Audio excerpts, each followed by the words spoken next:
Good morning to all my big Michigan adventure friends. It's me, Petoskey Pete, with my friend Dolly Dolomite and my guard dog Rocky. Here we are, leaving Holland, Michigan at 10 a.m. in the morning, where our destination is Sleeping Bear Dunes. Now, we've been traveling for quite some time, and you can see that we are starting to enter some dunes that are covered with lots of forest. These are called the back dunes. Sleeping Bear Dunes is a place with miles of sand beaches, large sand dunes that tower 450 feet above Lake Michigan. There are lush forests, beautiful inland lakes, and miles of hiking trails. There is so much to do at Sleeping Bear Dunes. You just gotta come and try it out.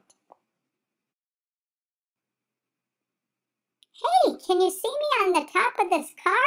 We have just arrived to the spot where you can climb the dune. This is one of those big dunes that you're gonna climb. I'm gonna go up to the top of this. You can tell it's really tall. Look at the size of the people up there. And now, when I get up here to the top, right here, I'm looking back at Glen Lake, which is one of the lakes inside of Sleeping Bear Dunes. The other way is Lake Michigan. Sleeping Bear Dunes holds a lot of rich history for Michigan, starting with some of its early settlers, the Native Americans. Michigan had 3 tribes here, the Ottawa, the Ojibwa, and the Potawatomi. The Ottawa Indians settled here in this area called Glen Haven. They were some of the first to start the shipping industry here in Michigan. The Ottawa Indians made birch bark canoes. They used their birch bark canoes for doing fur trading with the Europeans. Eventually, bigger ships were made, and a lot of shipping took place here in the Manitou Passage between the Manitou Islands and the giant Sleeping Bear Dune here on the mainland. As you can imagine, that created a lot of shipping business and then shipwrecks.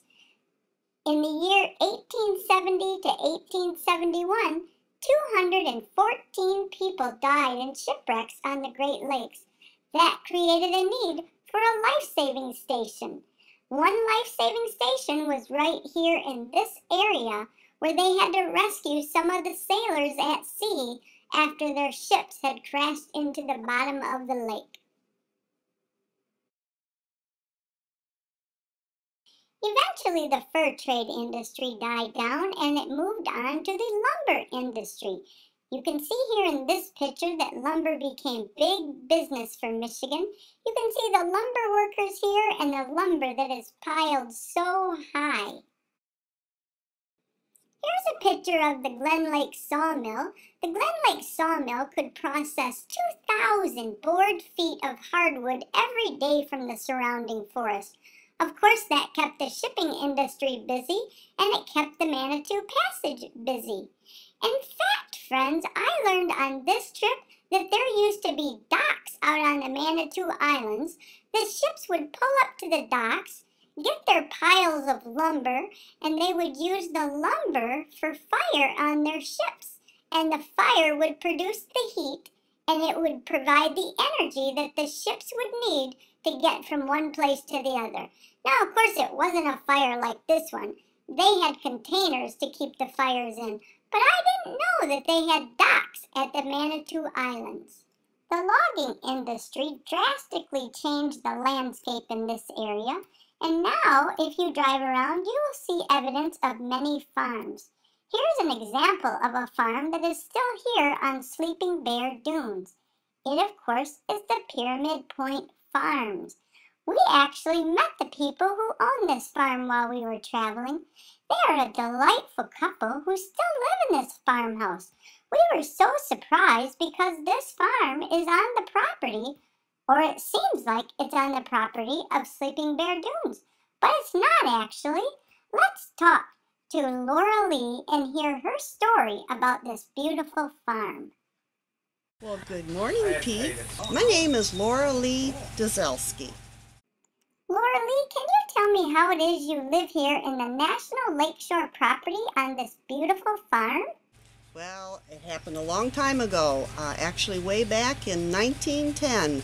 My grandfather, who worked in Chicago, had his best friend tell him about this, and so he came up here and decided this is where he wanted to start his farm and bring his new bride up here and spend his life up here.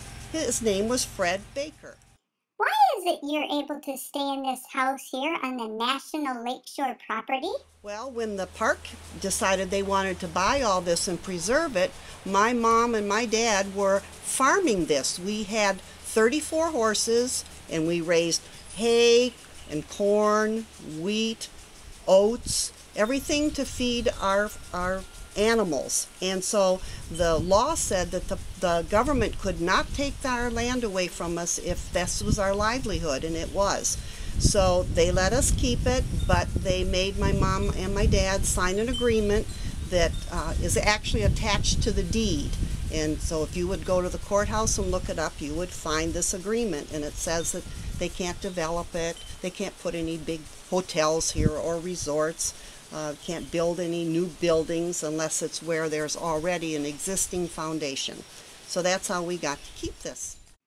I am so happy there was a law in place that says they cannot take away your livelihood.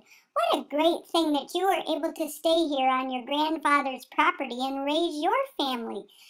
This is such a beautiful place, and I'm so glad you're sharing it with us. Can you tell me how many acres are here or were here when you started? I'm not sure how much he bought when he first came up, but I remember growing up talking about we had 450 acres.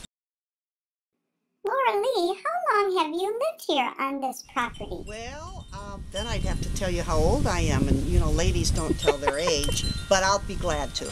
I was born in 1941, and I lived here growing up until I left for college.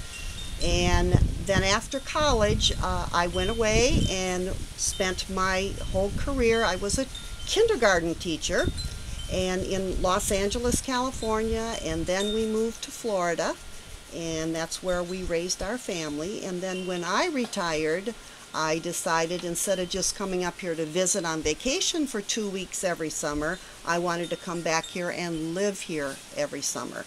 So I have started coming back here since about 2002, and I spend all summer up here until the snow falls, and then we head south. Wow, so if you grew up here on this farm, can you tell us a little bit about going to school? What was it like going to school here?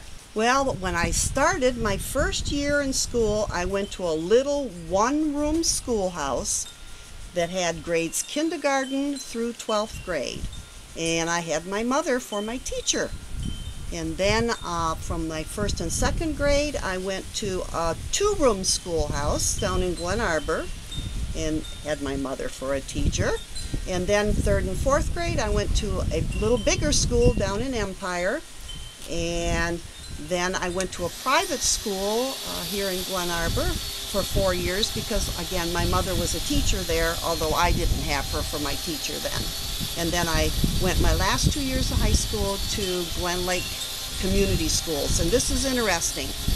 It covers the communities of Cedar, Empire, Maple City, and Glen Arbor, all those schools, and I had a total of 21 kids in my graduating class. Holy mackerel, that is so interesting. There are 25 students right in my third grade class alone. Laura Lee, I would love to have you come and talk to my third graders. Would you do that sometime and tell them about your horse story? Thanks a bunch for talking with me, Laura Lee. I sure do hope you can come to see us down in Caledonia. For now, boys and girls, I need to get my bed set up here on the beautiful shores of Sleeping Bear Dunes.